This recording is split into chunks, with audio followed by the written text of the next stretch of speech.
What are you doing in my car?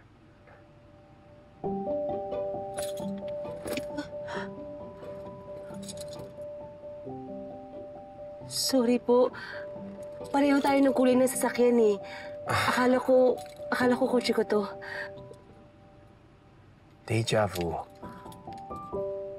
Alam mo nangyari na sa akin to eh.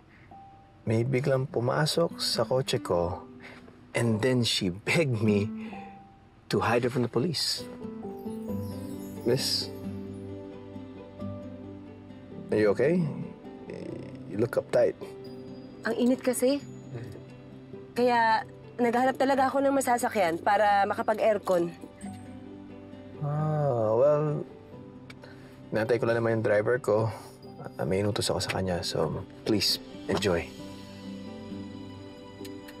It's weird eh. We met before.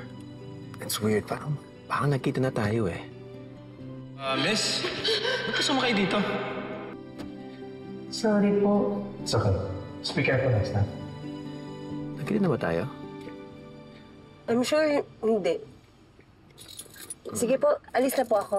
Una na ako. Kaya ka naman sa po ka ng po. I mean, look at me. Hindi naman ako ganun katanda, di ba? I'm Wilfred, by the way. Lorena. It's a nice name.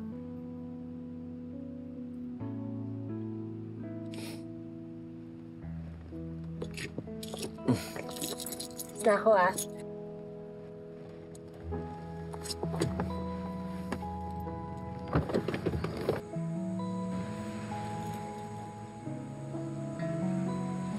Bakit ka... Hatid kita. Just to make sure you don't get in the wrong vehicle again. Thank you sa paghatid. Can I have your number? Wala naman siguro magagalit.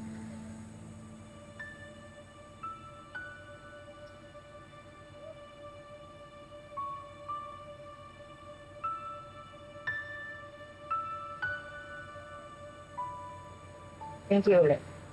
You're welcome.